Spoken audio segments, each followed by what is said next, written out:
All right, we good? Aaron? We're good. Yeah. Well, I was just trying to find my This notes is on it's a video podcast, so just make sure you're good. what am I doing? Just because I'm looking You down? just- Sorry. In Yeah. 5, Sure. 4, Why not? 3, 2.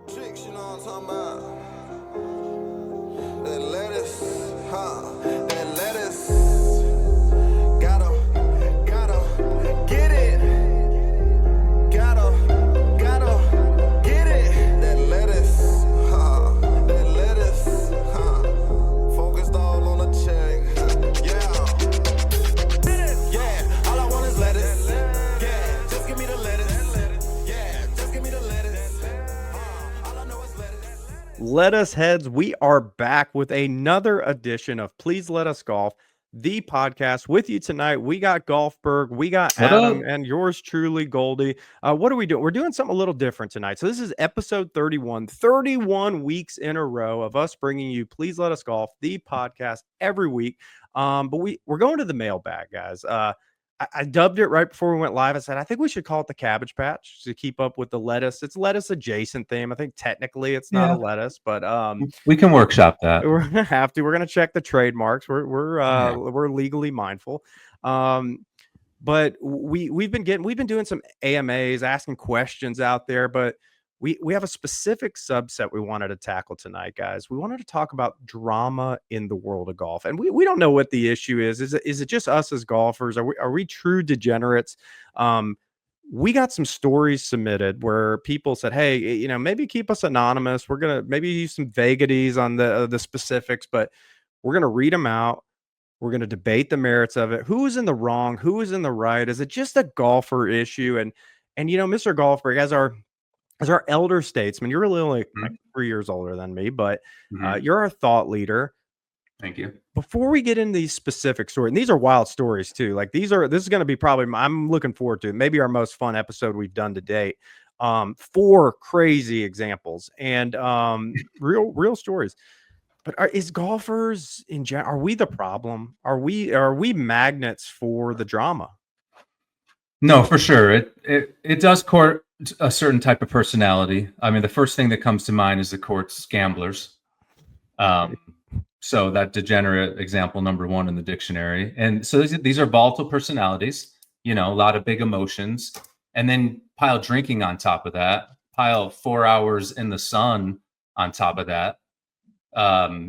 Situations can get a little interesting. I'm sure that's part of it. It has to be part of the stories. And we've all collectively golfed for many decades at this point. I think we have our own stories and our own interactions, and you think like it really is an endless cycle with the golfer. So boys, tonight let's just jump straight into it. No point of a big lead in. I'm going to number 1. And also for the listener, for the lettuce heads, thank you for the submissions. Mr. Golfberg and Adam have not heard these. So I'm going to be reading them live on air for the first time for you to get a raw, just response to what is going on here. So the first one was titled Charity Scrambles Are Bogus. Man, I haven't read live in a while. This is going to be scary too. I like this one already. Yeah, I could tell.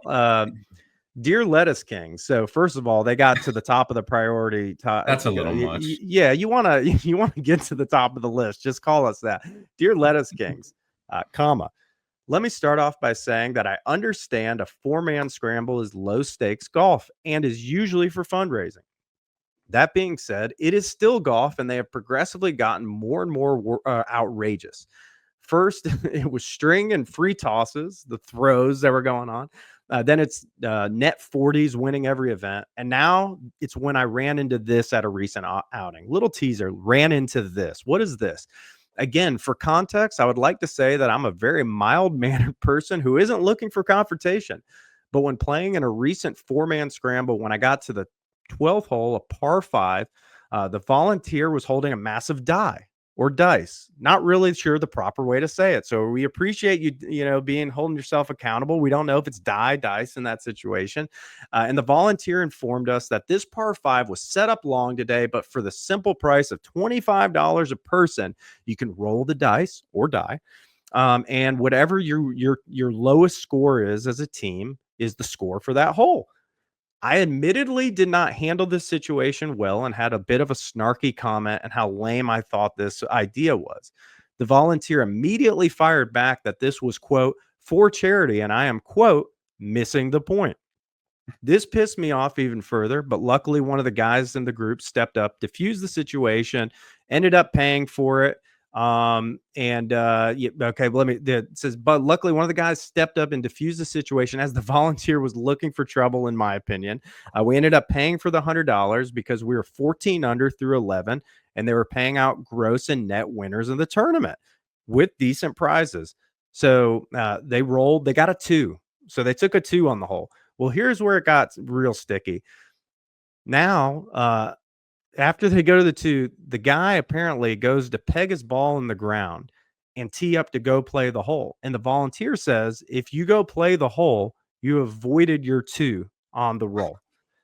So to be clear, this is a nice course. You're paying a lot of money to go play at it. I wanted to go play the hole. So without belaboring the point, this resulted in a, quote, high volume back and forth exchange. And a threat of a ban from participating in the event ever again. With all that being said, was I in the wrong here? Guys, a lot of things to unpack there, but really bottom line up front, Charity Scramble gets to a gimmick hole, pays to roll the dice, didn't want to do it, rolls the dice, takes a 2, says, well, I'm going to still go play the hole. I'm at a nice course. I'm paying money to play it. The volunteer, I guess, loses his shit on the guy. That words are had. Where are we at? How on earth is that a rule that you can't play the hole? Was it a pace? It can't be a pace because if you're sending everyone through, what is that about? No, Adam, was he in the wrong? Yeah, absolutely not. As a matter of fact, he didn't go far enough. I would have burned this charity to the ground. I mean, this tournament should not even exist ever again. What really gets me is any of these, like you talked about the string, the red bombers, like those all involve like some sort of golf shot. Like at least you're playing a golf shot. You're playing golf. Like this is literally, you're just rolling a dice or die, as you put it, and whatever comes up. And I'm sure there's is it dice or die? That's the real question. It's really hanging me up. It's Adam. It's like, hey, guy running this. Obviously, you're not a golfer. Like a golfer would never come up with that. This is just the friends getting involved or some charity and just trying to make some friggin' I get it, but yeah, it's absolutely ridiculous. So let me at least to try to take the counterpoint. So you got a volunteer sitting out there all day. They're on the 12th hole. Every group comes through, is just having a good time, smiling cheek to cheek. And then this group rolls up with the guys taking golf maybe a little more seriously than the others. They got a good round going. And then they see, God, I'm in it for another $100, right? For another 100 to roll the dice. And if I don't roll the dice, maybe we eagle the hole, maybe we birdie it, but odds are I can get a 1 or 2 if I pay $100. But this group starts chirping at the guy, and the guy says, hey, this is for charity. We don't know the charity, so maybe it's for the kids, maybe if it's for a high school baseball team, we don't know the severity of the charity. But I will say, like, maybe if you're just going into these 4-man scrambles, you just gotta shut up and color. Like, what you're getting into. It's silly season golf. I'm trying to ride for the other side. I'm with you on it's not executing a golf shot. And that's really the litmus test for me. Like, if it's as long as a golf shot is required. But so there's 2 things there. Like, you probably should just shut up and color, but also, like, the whole going to play color. Is that what you guys tell your kids in Georgia? What is that expression? That's a prior career statement that that we say often. I don't know. This one, it's kind of like he phrased it from the perspective that the volunteer was definitely in the wrong, but also it's like, maybe you were just the doucher that was holding up the rest of the tournament. You're paying to, like, what was the buying? Like, it was like $100 again this tournament. Well, you said it was a decent course, so I'm assuming it's probably these charity scrambles might have been a couple $100 a person. Okay, so I mean, you're already donating to charity right there. I don't like. I mean, how much charity? How much donation is required? I'm Here's surprised what happens. That's where I'm at. It's like, I but it's for wonder if the charity. guy, It's like, when I've already paid to be in the tournament. but Like, when I you pay mean, for the dice, do you think he rolled or turned the monitor to tip on top of the I don't get it. So in the moment, he goes, I'll pay for the dice. I roll the dice. So great. It's a 2. Who cares? I'm going to play the hole. And the guy's like, you're not allowed to play. If that was the case, I would take my money back and play the hole. What do we think this guy did? Well, I think he can't like cock block you from the hole and not give you your money back. Well, that part wasn't specified, but I guess you were at risk of losing your 2 on the card. Who cares? I would say this is a bum deal. Oh, yeah. Like, I'll take the fake 2. I'll pay for the fake 2, but I'm definitely playing the golf hole. So I just want to be clear. What's wild is, who is this guy? Well, we're keeping him anonymous, but I can reach back out to him to see if he wants us to use his real name. Who's the guy running hole 14 on the scores? Hole 12, but yeah, 14 was great. 12 is the problem. Okay. What sucks is if you want to compete at all in this tournament, you have to do that, because there's already teams that have gone through there and rolled a 1 on a par 5. Yeah, that's what is that? These are all bullshit. What is that? What is no one knows what that is. No one knows that. That's harder than dice or die. That's yeah. Okay, that's beyond a mega albatross. Triple What's eagle. The biggest? Yeah, I think our feeble brain should even that's be a pterodactyl. contemplating this. If it's not, I'm. If this might be like everyone's already said this, that's a pterodactyl. Okay. An ace on a par 5. Trademark that for our 80th trademark is the pterodactyl. Okay. All right. So let me just close the door on this one. Close it. Mr. Golfberg, Adam, you guys are anti-charity, anti-volunteer, and you're anti. You know what it is? Anti-fake authority. Okay, that's fair. Give me a break. A lot of hardos in the volunteer and starter game. So clearly. Let's roll on to number 2, no particular order. This one was titled Skin's Dilemma, a little shorter on the tongue than the first story. All right. In a recent high-dollar, multi-day, 2-man best ball tournament. So for people that aren't absolute sickos, best ball is you got a partner, you both play the hole. The lowest score of the 2 of you guys or gals, husbands or wives. That's a throwback to a prior episode. So if you're a real sicko, you'll get that.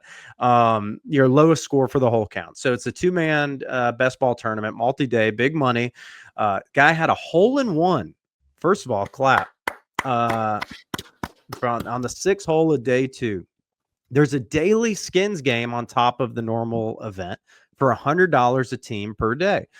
So given the field size and how many skins might hold, it's a nice payday if you get a skin. So what he said here is, after the ace and everyone calming down, when driving to the next hole, my partner said, quote, "It's nice to know that we are taking home money no matter what." At this point, It hit me. He thought he was getting half of the money from my hole-in-one. In retrospect, I should have waited till the round was over, but I asked him at that point if he thought we were splitting it.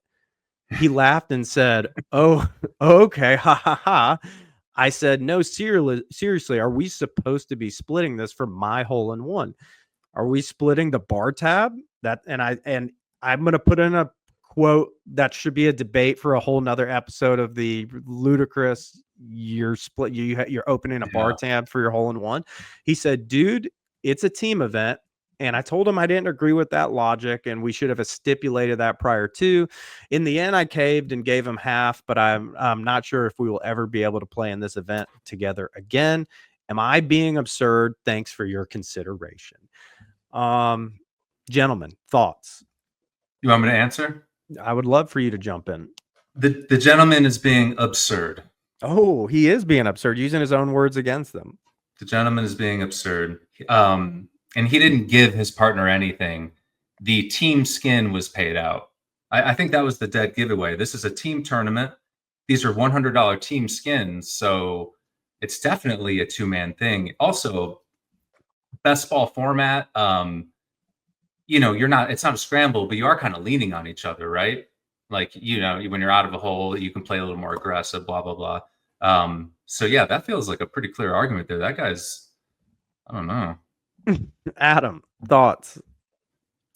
I hate to just agree with Mr. Golfberg, but I have to. I don't think you ever get into like one of these 2-man best ball tournaments, and if there's skins involved, I don't think you ever get in with it like saying, "Hey, um, like I'm gonna put up my portion. Are you gonna be in it too?" Like you agree as a team, like you're gonna be in the skins game, and that's what this sounds like, right? Like as a team, you agree to be in it, so So you're kind of. let me give the counter argument. So when I read this, my inclination was what you guys said, but then I was like, okay, what are my own experiences? And I have 2 examples that I want you guys to say, okay, I agree or disagree. One is the 4-man scramble. So that's a team event, and that's really a team event. You're all hitting the same shots. I don't Mhm. know of any example of a 4-man, because within the 4-man scramble, there's plenty of closest to the pin and longest drives. Yeah. I don't know of an example where the team split the individual accolade on either of those. Because those are individual shots. It's not the result of a whole played by a team. Okay, that's a fair counter. I'm just throwing it out there. Nobody's won a dozen, Pro Vs and said, okay, everyone's getting a sleeve. So that's Yeah. on the longest drive. So that's one. The other is I've played in 2-man scrambles where personally this happened to me, where my partner hit the close up and they won. One time was a Scotty Cameron and one was a Titleist bag. And so they won an item. Yeah, that's tricky. And it's like, well, you don't split the item. And then it gets into like, well, you're giving me half the cash value. I didn't even go there. I just, I was kind of hoping the Damn, other Gold. person would just offer it up. But I thought I was just gonna like is it that's the dismantle issue? this. Sorry. Is it just, no, I get what you're saying. That's what I struggled with. Is it just because skins are cash? Is that the whole issue? If it's a prize, it's like, oh no, it's individual. But if it's cash, it's just like, well, we can split that. Like I said, I thought I was going to be able to easily dismantle anything you threw my way, but that prize thing is tricky because of course, I don't even know how you'd handle it. If you would Like they're not giving you, when you it's go to not the 2 bags. scramble and you get the $10,000 hole-in-one hole or win the car hole, has anybody ever said, "Oh, I'm splitting this with my team"? But I mean, most of those things you're selling anyways for not cash. It's also not the team skin. Yeah, but when you sell them for cash, I'm Sell just it saying, for I don't know of a cash. scenario where they're like, okay, let's Is say that true? let's say you won the Scotty Cameron and you didn't need a putter and you sold it for $400 or $500. I don't know of a situation where anybody's turning around and be like, well, I'm giving my partner half of that. I think they just won the Scotty and everyone goes, well, they won the Scotty. Can you please run a poll on IG after this? Find out if most people are selling their golf prizes for cash, though. That's interesting. I think it's probably a good bit of them. I want to find out. Yeah, this one I kind of struggled. I think it's more of like it goes back to our betting pod. You probably should just have the conversation prior to just to make That's sure. a dumb conversation. Here's what it is. A hole-in-one prize is a unique thing. A car, that's like they're not winning the skin because he got a hole-in-one. They're winning the skin because he won a skin. And that's a predefined thing, actually. It was the predefined team skin. So the team gets if there was also a car on the tee box for a hole-in-one, I think it would be clear as day that goes to only the person who made the hole-in-one. Yeah, I mean, I think you guys are right, but there's just something as a golf. I think this is what we were talking about earlier. Like golfers do have this individualistic kind of sick personality, and there's a part of it. It's like, well, I mean, like, well, maybe I'll give you your money back or something like that. But like, do you really think you deserve half of this? Because if it's a $2,000 payday and I got the hole-in-one and you just ride my coattails to $1,000, but I could counter that too, because you've been in a 2-man best ball or scramble tournament where one guy's played significantly better than the other, and the team outcome's the team outcome. You don't come T2 and go, well, I'm going to have a higher percentage because I played better this weekend. That's not how team golf works. But we got some tight wads. Adam, anything else on this one? I just couldn't get past Golfberg not being able to like. So if you won like a putter at a tournament, you would just game it. He probably wouldn't would sell it. You just throw it right back. He told you last of 2 days ago. He's an off the rack driver guy. He's just whatever he won. He's just putting it right into play. It's a better memory than the cash. What are you gonna spend it on? Gas? What the fuck? Eggs. Eggs, yeah. Yeah, you're trying All to get right. me to go do the PXG demo day. Yeah, no, you could. Not me. All right. So it sounds like you guys are anti skin holder here, but any closing comments, or we want to roll into number 3? No, Number we 3 is roasted gonna be, that dude. guys. Okay, number 3. Let me put my Adam voice on here. My good orator. Let me get a sip of this water. I'll take a sip of water as well. All right. This one's called Kids on Course. And they specifically said, I'm using general terms because this has been a sensitive topic for me. So I want this to be as least connectable to me as possible. I said, okay, that's fair. But I think there's enough in here to get the gist of it. Okay. It starts Okay. off with, watch this. So this is going to shock one of our members. Dear Mr. Golfberg, I heard you say you love kids a couple of times on the pod. It got me thinking, how would you have handled this situation? I'm going to keep things as general as possible because this was an extremely sensitive family issue that still lingers to this day. Last year, the guys in our family decided to get together for a golf trip. Everyone lives all over the country, so we flew out to one location where an elderly family member lives to golf in that area. Okay, I get that. Upon arrival, we learned that one family member traveled with their 10-year-old son. This was not a part of the plan. We were wondering what was going to happen, but everyone just assumed the kid would stay back for the day while we were golfing, and maybe come out a little bit in the afternoon for a replay round when things were maybe a little low key. Well, next morning, we show up for our 8 a.m. first tee time, and his son is there in full golf gear, ready to go. There's now 9 of us, so we have an odd number. The issue is the course had a strict no 5-some rule. The family member who brought his kid was livid and said, when he was told his son couldn't play because of the 5-some, opted to say he wouldn't play and his son was going to play in his place. So while we understand we're all family, he's the dad, but we did set up this trip to play with him and the other adults in the family. And, this is the comment in here. So not to watch the 10-year-old dribble the ball 90 yards down the fairway. A few minutes back and forth on the first tee. Everyone was getting, like we could tell the vibes were low. People were regretting booking the trip. And eventually the course allowed us to play in a 5-some. The issue was they were hawking our pace of play the whole time, and it ended up spending the next 2 days of the kid and his son playing off and on just so we could keep pace. The adult vocalized his displeasure for how we all handled the situation, and has basically ruined the prospects of a large-scale trip ever being planned again. So, Mr. Golfberg, do you love kids more than golf? That was when I saw this one, what is wrong with this family is my question. My first question. That was the most dramatic thing I've ever heard. Yeah, but it's kind of relatable, guys. I have some kids, I'll just say friends in my personal life who have pulled these moves on a smaller scale, where it's like, hey, the guys are getting together at like a bar for the one time you can get out on a month, and the 7-year-old's with them. And you're like, I'm not against the 7-year-old, but you can't just show up with that bomb right now. This is traveling to another state, and you got a golf trip, and you got 2 days. So I don't know. What are your thoughts? Like I said, this family's. Oh, go ahead, Adam. No, Adam's right. Adam's got one. Shoot it off. I was just gonna say, I need a little more information. Is this kid a stick? I mean, maybe 10. How much of a stick? Yeah, he came dressed to play, like he knows what he's doing.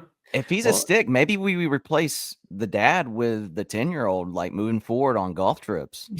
Okay, well that is a course of action that could happen. Stick him in an Uber. I don't know if maybe that is something you could do to get the trip. What did you say? These are family and friends, or what? Do we know much about the context of the relationship? It just said family getting together at a central location, but it said everybody was traveling in. Yeah. Elderly person. I don't know. I wish I knew more, because I get it. I have a dramatic family. This, I would like to think, what's with this golf course? Yeah, I mean, but they made a concession. They paid someone off, clearly. Well, they eventually said the 5-some could go on, but it looks like it became the whole, then it's a pace issue, and then there's people's getting their feelings hurt, and now they're just alternating who's playing what holes. And I'm assuming we're degenerates. We like a game, we like a bet, we like competition. I'm sure all that was kind of thrown out the window with the kids. So I don't know, man. I'm just going to be honest. To me, this is like a 10 out of 10 golf taboo. Like, you can't do this. You're not visiting the person's family. That's different. You're going on a golf trip. And I'm assuming these people are adults. Some percentage of them probably have kids of themselves. They're probably trying to get away from kids for a couple days. You had to remind me of the context, because I remember bringing my son when he was like 2. I had like a golf league. It was like a 9-hole thing on a Tuesday evening, but it was that perfect age where he just stayed in the cart. It was like there really is a sweet spot for kids on the golf course. Yeah, and I think that is almost different too. Like, they're not bringing them on like a trip with your, hey, I got 7 good buddies from the golf league, crazy. and I'm just like showing up with the kid. But then again, there's multiple things wrong with this. I mean, like, as far as you don't even mention, you just show up with them. It's like, how do you not even say, hey guys, I was thinking about bringing, little Jimmy with me. But Adam, I'm going to be real. Again, maybe the golf trip travel part sounds like a leap, but people that you and I both know who pull these moves on a more, like, they'll just do this kind of stuff. So it's not actually shocking. And it's hard too, because we do love the kids. We're all dads, and we don't want to go after the parents. He's a loving dad, I assume. Well, what I was hoping is the dad had to golf so bad, and like something happened with the scheduling, so he's got to bring his boy along, but he's not going to miss a golf trip. But then you tell me he was willing to just not even play, and so I'm like, that's interesting. What are the motivations here? Yeah, it was his a little bit of a sabotage. Yeah, I'll tell you what. Out of all these guys, I could have played the role of villain or protagonist on the first 2. This one, I'm in pretty much the 100% camp of fuck them kids. Like, nah, man, like that's, and I love my kids, but I would never pull that stunt on somebody. Well, you're the, you are the golf trip planner of the group. So I can tell this just makes your skin crawl. I like to control every variable possible, and that's one of those ones that is just from the clouds. That would definitely throw a wrench in things. So my only last comment would be, but family, bro, you know what I mean? Like, we want to bring these kids into our world, but yeah, there's a context. Well, and he did have the out. He did kind of say like, hey, maybe those replay rounds in the afternoon, maybe when things are a little like less low key. But God, that's tough, man. I don't know where these people were traveling to, but that's I wouldn't be happy. I know that. But good luck with that family guy. Yep. All right, guys. On to the final one. Let's do it. Quitting while betting. Betting again. What a common thing when money's on the line in golf. Said, I hope I am not cheating. No pun intended. But I have a 2-for-1 submission. Okay, we'll allow it. Okay, we'll go to the Mr. Golfberg. Will we allow this? We'll allow it. Okay, we could stop the pod right now. The first involves a smaller group, and the second involves a larger group. Thanks. That's an easy way to phrase it. But both involve quitting while betting.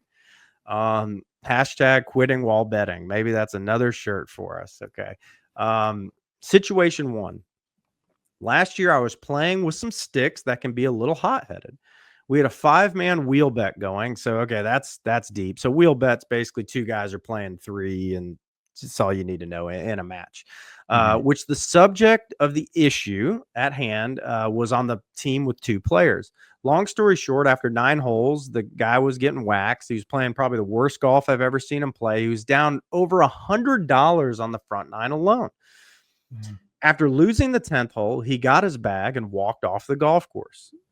He texted everyone about 10 minutes later and said, let him know what he owes. While I do at least give credit that he paid what he was down, he took extreme issue with being questioned for walking off the golf course mid-bet. So the question is, was paying off where he was at a good enough gesture to be not on the shit list, the banned player list, whatever you want to call it. So we'll kind of stop there for a second for situation one. So guy left mid bet, did follow up and say, what do I owe? What do we think about this class of player? And I'll be honest, from personal, I've ran into pretty similar situations like this with the good player who's having a bad day who walks off the golf course in the middle of a bet. I have a strong answer. So Adam, you go first, unless you want me to. Yeah, there's been a lot of times that I've reached the turn and I've just wanted to walk off the course just because of the front nine just absolutely being awful for me. But I never have. I don't think so, at least. But I will say, I think the proper way to handle this is he receives like double bogey for the remainder of the holes. So, I mean, he loses every single, I mean, unless you triple a hole, I guess. But no, I think you can't just bail out on the bet. If it's a full like 18 hole bet, I mean, look, you walk off, we're still counting your score. I wasn't even thinking about that, but that's a pretty sick. That's pretty like when he says what he owes, you just go, oh, you owe whatever 180. Well, how's it 180? It's like, well, you lost the next 7 holes. No, that's insane. That's insane. Okay, let's hear it. Okay. I think a couple things. Maybe at the turn, you should have the right to cancel any bet you're involved in. That'd be an interesting kind of side conversation. But if you are willing to literally leave the golf course and pay off whatever you owed, I think that's your punishment. Like if you want to keep playing, and so that's what I meant about the cancel, that's like where it gets debatable. If you're going to stay out there, but you're literally leaving, so you don't get the benefit of golfing anymore, I don't think like you're tied to anything else. Like you're gone. Just pay what you owe. And as long as you leave the golf course, I think that's enough, you know? Yeah, you can even go wait in the bar. You just can't ride around in a golf cart anymore. I just feel like it's a little bit of a slippery slope. I mean, who's to say that you can't just leave after the 3rd hole? You're like, oh, my game's not there today, guys. I'm gone. But that's a crazy punishment. I assume people want to golf with their friends. And like, yeah, they're going to realize that they can't bet anymore. Well, I guess that's where I kind of net out is like the person leaving for me is just tacky and unbecoming. But from like the whole bet perspective, I'm fine. Like you covered what you owed. Like to me, it's more of like a walk of shame is more embarrassing than whatever money you were going to lose anyways.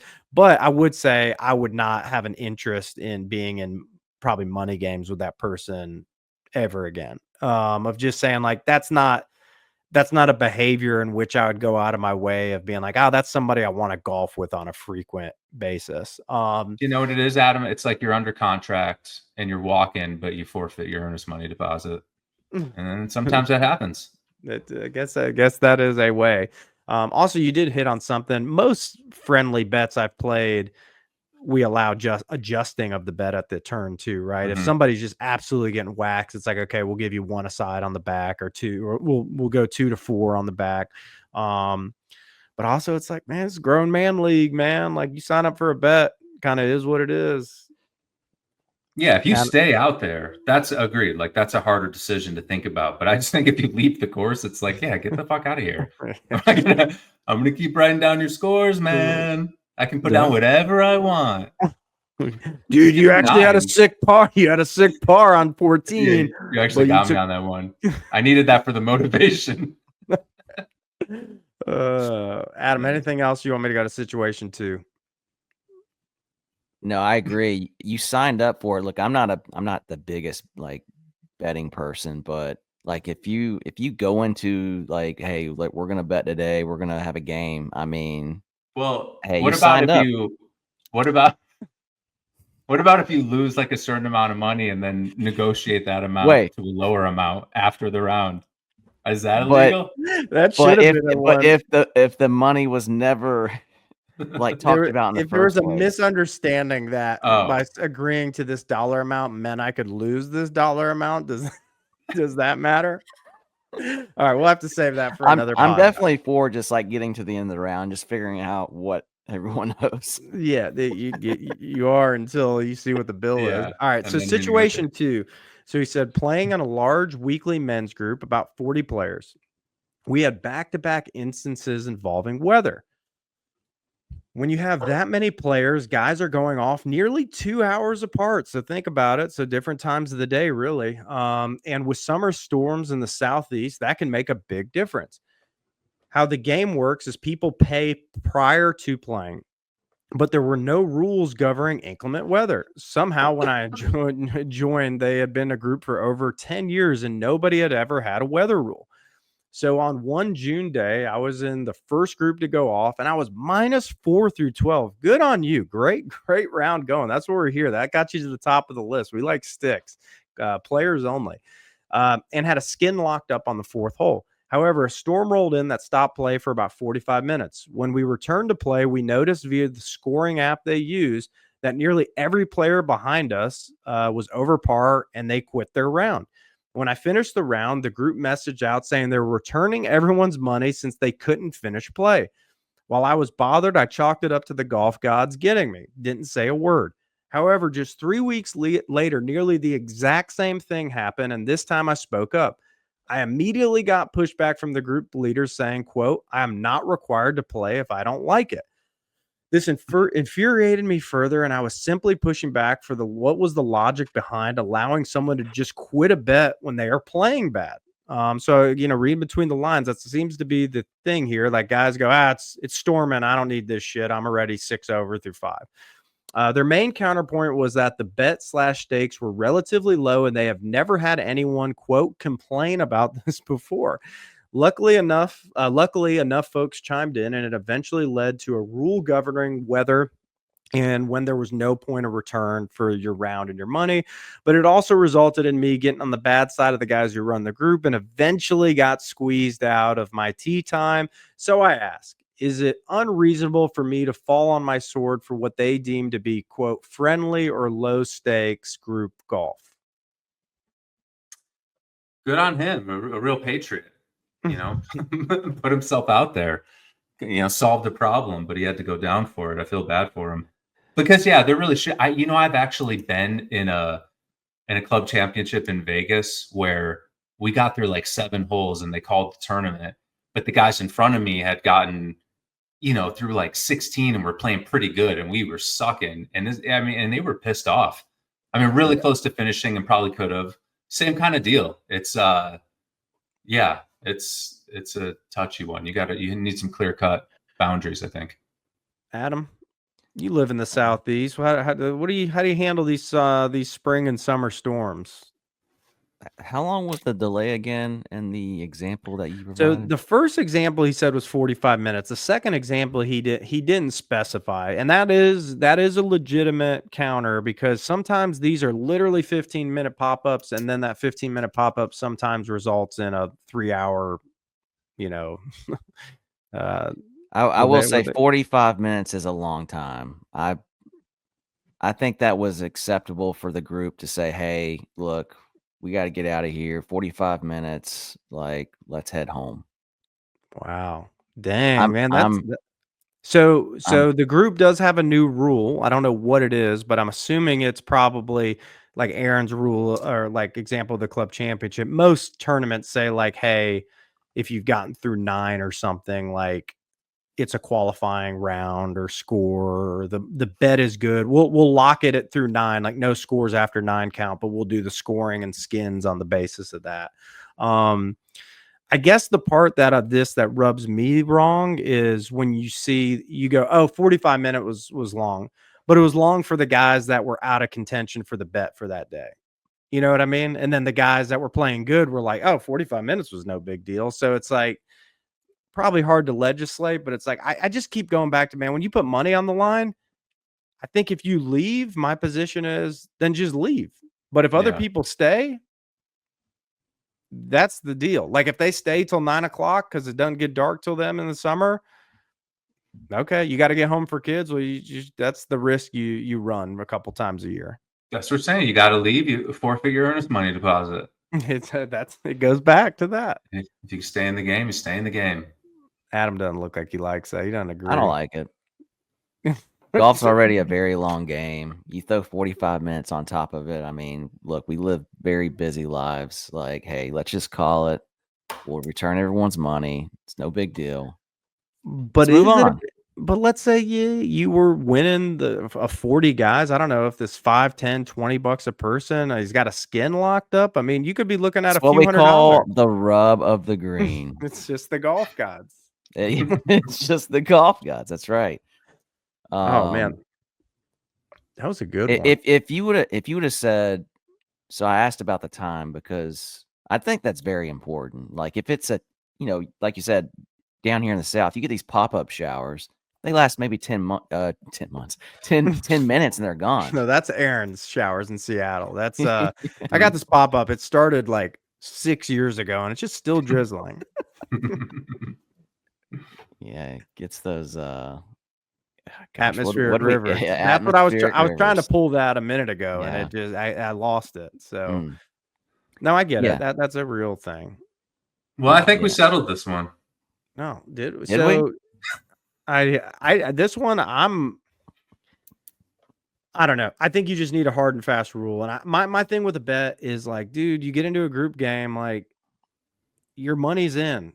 And like you're obligated to finish that round if the round could be finished. And if you can't because of life, it's like then whatever that bet amount is, you need to make sure you're comfortable with losing that amount of money.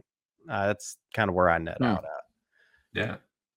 Call me whatevs. Wow, such a hardo. I know. So guys, what was your favorite one? The charity scrambles, the skins dilemma, the kids on course, or the quitting while betting? The skins dilemma was the most intellectually stimulating, I thought. Okay.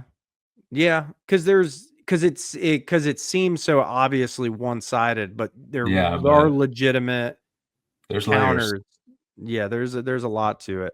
The family thing just made me sad. Yeah, it made me uncomfortable almost. But the charity thing got me really fired up. I don't see any other side of that one. Yeah, I think the skin's 50-50 though. The charity scramble and the quitting while betting hit more close to home for me of like things I've personally experienced to some degree in maybe not to this level, but yeah, the skins dilemma could. I mean, I would like to be in the position where I have a hole in one and my partner is like, we're rich. And I'm like, yeah, I know I am for my dick. But no, it's do you get extra skin money for the hole in one versus the birdie if it won? Well, since is it a double? Is it an eagle? Since we're Jewish, you would get foreskin. Hell yeah. Or don't. Yeah, or don't. Yeah, I guess we don't get foreskin. Yeah, we don't get forego skin. All right. Well, good guys. That was fun. I was glad. Maybe like once a quarter we could try to go back to the Cabbage Patch and have different topics people submit. Yes, once a quarter. Sounds perfect. Those were really well written by our lettuce heads. Yeah, I think everyone's using ChatGPT now, man. I don't trust anything anymore. Look, I'm gonna be honest. There were some like logical and grammatical. We have to clean them up a little bit, right? We don't. We want to make sure the lettuce heads are out there representing us. We can't have them out there speaking at the 3rd grade level. Yeah, you're a golf nerd. Golf nerd. Maybe a real life tip real quick. We're hiring someone and we give people assessments to do. And when it comes back too perfect now, you're like, did you just throw this in ChatGPT? Because I did, and you can do that. Yeah. So, make yourself look like a human out there. Yeah, you need the human error. It'll be scary when ChatGPT recognizes that of like, oh, I gotta sound like a dumbass human. Yeah, for sure. Yeah, just tell ChatGPT to make 2 mistakes. Oh well. Sorry, kids. We tried to help. All right, guys. This was fun. This was good. I'm glad we did this. Got a lot going on the plug front, so make sure you're checking out on our socials, keeping up with what we're doing on over on YouTube, Instagram, Talk, and every week check out the pod. And most importantly, guys, stay plugged. All right. Peace.